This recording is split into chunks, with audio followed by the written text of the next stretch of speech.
আমি মাঝখানে একটু অসুস্থ হয়ে যাওয়ায় কনসার্ট করাটা কমে গিয়েছিল।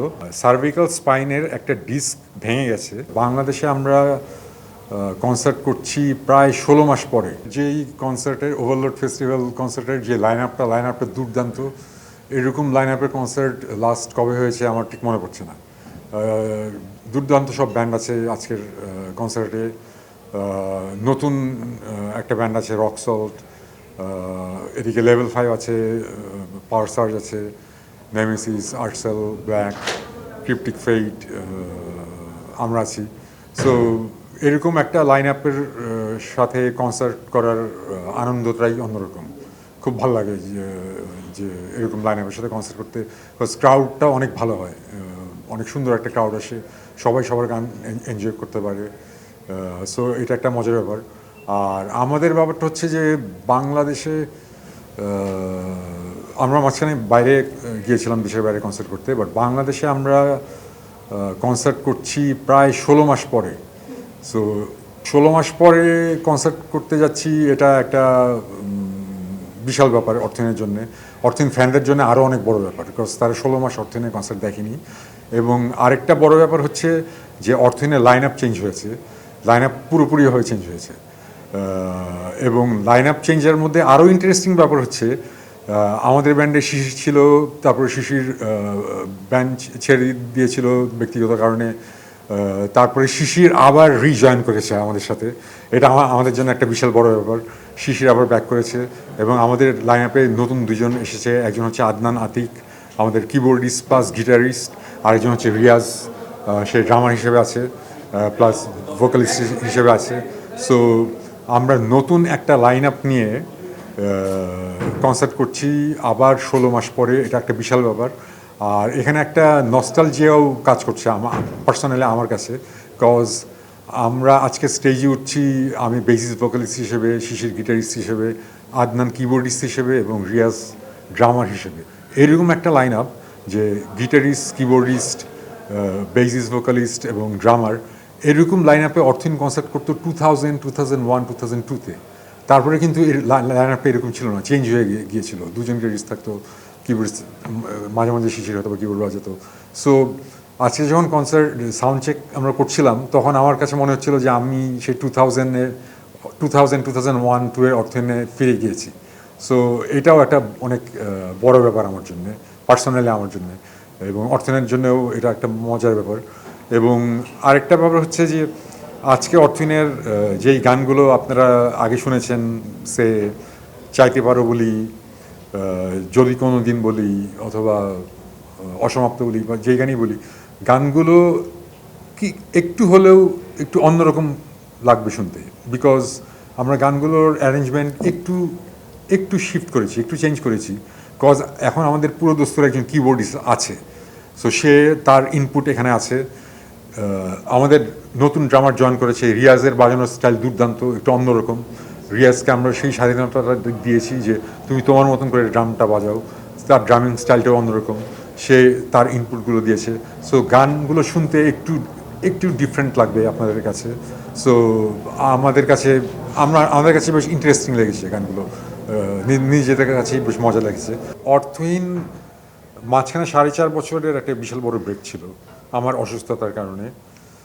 তারপরে আমরা যখন ব্যাক করেছি 2022-তে, 2021-এর ডিসেম্বরে, 2022-তেই বলা যায়, তারপর থেকে অর্থহীনের স্ট্র্যাটেজিটা ছিল যে আমরা খালি ফ্যানদের জন্য মিউজিক করব।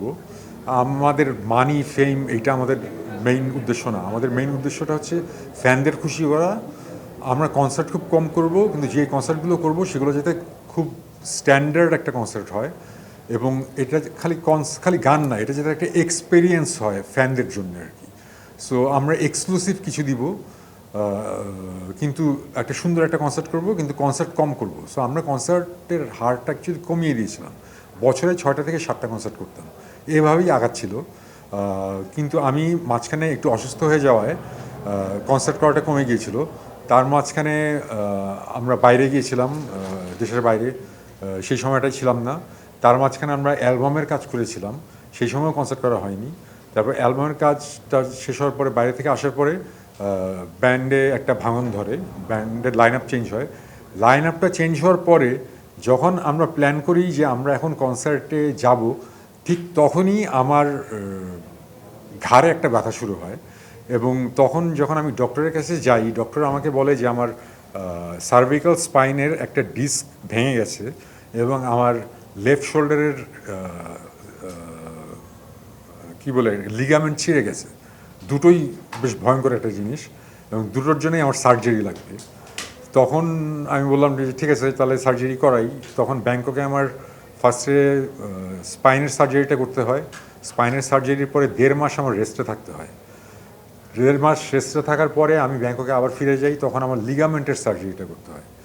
লিগামেন্টের সার্জারির ব্যাপারটা হচ্ছে যে লিগামেন্টের সার্জারি করার পরে এটার রিকভারি টাইমটা অ্যাকচুয়ালি অনেক দিনের, প্রায় 6 মাসের। সো আমি 6 মাস ওয়েট করিনি, আমি আরও 3 মাস ওয়েট করেছি। 3 মাস ওয়েট করার পরে যখন দেখেছি মোটামুটি হাতে ধরে বেসটা বাজাতে পারছি, তখন অ্যাকচুয়ালি আমরা নতুন লাইন আপ নিয়ে প্র্যাকটিসটা করা শুরু করেছি। আয়রনিটা এখানেই, নতুন লাইন আপ হওয়ার পরে দেখা গেছে যে 4 মাসের মতন আমরা প্র্যাকটিসই করতে পারিনি, আমরা শুরুই করতে পারিনি ব্যান্ডটার কাজ। তারপরে আমরা ব্যান্ডের প্র্যাকটিসটা শুরু করলাম।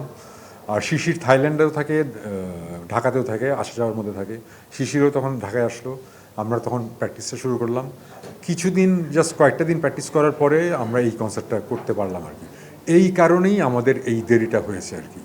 সো এটাকে ঠিক কামব্যাক বলবো নাকি জানি না, বলতে পারেন যে একটা ব্রেক হয়ে গিয়েছিল। এটা আমাদের ইচ্ছাকৃত নয়, না আমরা কনসার্ট করতে পারতাম, কিন্তু এই কয়েকটা প্রবলেমের জন্য অ্যাকচুয়ালি একটা বড় একটা গ্যাপ হয়ে গেছে, যে কারণে এটা একটা কামব্যাক কনসার্টের মতন হয়ে গেছে।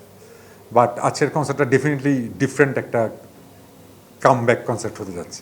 ফুল মিউজিক ইন্ডাস্ট্রিতেই একটা চেঞ্জ এসেছে, খালি বাংলাদেশে না, পুরো ওয়ার্ল্ডে। চিন্তা করে দেখবেন যে আগে একটা সময় মানুষজন অ্যালবাম কিনত, এখন ইউএসএ অথবা ইউরোপের যেসব ব্যান্ডগুলো আছে এইসব ব্যান্ডেরও অ্যালবাম বিক্রি হয় না, এদের সিঙ্গেলস বের হয় এবং সিঙ্গেলসও কেউ কিনে না, সিঙ্গেলস তারা সাবস্ক্রিপশন দ্বারা শুনে। সো অ্যাকচুয়ালি মিউজিক শোনার কালচারটা চেঞ্জ হয়ে গেছে। আমার পরিচিত ফ্রেন্ড যে কিনা 5 টাইমস গ্র্যামি উইনার, সে পর্যন্ত বলে যে মিউজিকে টাকা নাই। 5 times Grammy winner, his name is Victor Wooten. সে আমাকে বলে যে মিউজিকে টাকা নেই। সে যদি বলে মিউজিকে টাকা নেই, তাহলে আমি কি বলবো, মানে আমরা কি করবো বাংলাদেশের মতন একটা দেশে। এখন টিকটকের যুগ চলে এসেছে, মানে এই দেখলাম পছন্দ হলো না সুইপ, পছন্দ হলো না সুইপ। মানে একটা মানুষকে একটা মিউজিকে খুশি করাতে গেলে 10 সেকেন্ডের মধ্যে খুশি করাতে হবে। 10 সেকেন্ডের মধ্যে সে যদি খুশি না হয়, এই বুড়ো আঙ্গুল দিয়ে জাস্ট একটা ঘষা মারে। সো এই কালচারে আমরা পড়ে গেছি আর কি। আর আগে একটা সময় আমরা একটা সিডি কিনে আনতাম, এনে আজকে অমুক ব্যান্ডের অ্যালবাম বের হয়েছে, সো এই অ্যালবামটা আমি আজকে শুনবো। না আমার ফ্রেন্ড ডেকেছে ফুটবল খেলতে, না আমি ফুটবল খেলতে যাবো না, আমি আজকে এটা শুনবো, অ্যালবাম শুনতে হবে আমার। সো ওই অ্যালবামটা শোনাটাই হচ্ছে কি আমার কাজ। আগে আমাদের গান শোনাটারকে আমি বলবো অ্যাক্টিভ লিসেনিং, এখন হয়ে গেছে প্যাসিভ লিসেনিং। আমি গান এখানে বাজছে, কোনো জায়গায় বাজছে, আমি এখানে বসে ব্রাউজিং করছি অথবা ফেসবুকিং করছি অথবা টিকটক করছি, পিছনে অথবা গান বাজছে, অথবা গার্লফ্রেন্ডের সাথে কথা বলছি, মানে কিছু না কিছু একটা করছি। মানে গানটা হচ্ছে গিয়ে, শোনাটা হচ্ছে গিয়ে আমার সেকেন্ডারি কাজ হয়ে গেছে, আর প্রাইমারি কাজ হচ্ছে গিয়ে অন্য একটা। সো এই মেন্টালিটিতে আমরা চলে গেছি। এটা খালি বাংলাদেশের কথা বলছি না, পুরো ওয়ার্ল্ডেই এরকম একটা জিনিস হয়ে গেছে। আর আরেকটা জিনিস হচ্ছে কি, সব কিছুর পিছনেই এখন না মিউজিক বাজে। একটা অ্যাডের পিছনে মিউজিক বাজছে, খবরের পিছনেও মিউজিক বাজছে, এই টিকটকের পিছনে মিউজিক বাজছে, ফেসবুকে কিছু কিছু একটা ছাড়লে রিলসের পিছনে মিউজিক বাজছে। সারাক্ষণ যদি আমাদের মাথার পিছনে যদি মিউজিক বাজতে থাকে, আমাদের ব্রেনে কিন্তু মিউজিক নেওয়ার একটা ক্ষমতা আছে, একটা লিমিট আছে। তারপরে আলাদা করে যখন আমরা একটা গান শুনতে চাই, তখন কিছুক্ষণ গান শোনার পরে না মনে হয় যে গান একটু বাদ দেই, আমি একটু সাইলেন্ট কিছু একটার মধ্যে থাকতে চাই। সো সব কিছুই চেঞ্জ হয়ে গেছে, এখন আমরা প্যাসিভ লিসেনিং অভ্যস্ত হয়ে গেছি, অ্যাক্টিভ লিসেনিং আর নাই। সো একটা সময় আন্ডারগ্রাউন্ড ব্যান্ড সিনারিওর পিছনে অনেক সময় দিয়েছি, তখন অ্যাকচুয়ালি আমার হাতে অনেক সময় ছিল, এখন আমার হাতে অতটা সময় নাইও, কিন্তু ওটার ফল পেয়েছি, তখন ভালো লেগেছে। কিন্তু এখন যতই প্রেশার দেই, ওই প্যাসিভ লিসেনিংই হবে আর কি। সো আমার ধারণা সব কিছুই ঘুরে ফিরে আবার ব্যাক করে।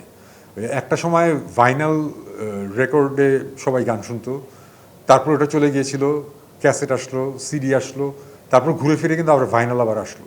সো আমার ধারণা এই যে অ্যাক্টিভ লিসেনিংয়ের ব্যাপারটা, এই মিউজিকের এই যে একটা মিউজিক না শোনার এই যে ট্রেন্ডটা, এটা চেঞ্জ হয়ে আবার মিউজিক শোনার ট্রেন্ড আবার আসবে। আমি বিশ্বাস করি এটা আজকে না আসলেও 5 বছর পরে হোক, 10 বছর পরে হোক, আবার আসবে। আবার মিউজিকের একটা ভালো একটা সময় আসবে। আমার যত এনার্জি আছে, যা আছে সব কিছু আমি ফ্যানদের কাছ থেকে পাই। আমি এতবার অসুস্থ হয়েছি, সেখান থেকে যে বের হয়ে এসেছি, বের হয়ে আসার পিছনের কারণটা হচ্ছে গিয়ে এই ফ্যানদের দোয়া, মানুষজনদের দোয়া, আমার পরিবারের দোয়া। এদের দোয়া ছাড়া, এদের পজিটিভ এনার্জি ছাড়া আমি এত দূর আসতে পারতাম না। এটা ইম্পসিবল, এগুলো মিরাকল।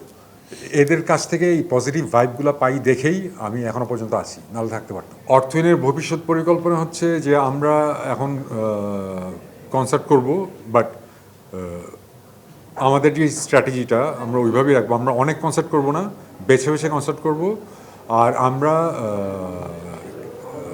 দুটো গান রিলিজ দিতে যাচ্ছি, খুব শীঘ্রই হবে না, বাট হবে। দুটো গান রিলিজ হবে অর্থহীনের এই নতুন লাইন আপ নিয়ে। গানগুলোর স্টাইলটা ডিফারেন্ট হবে।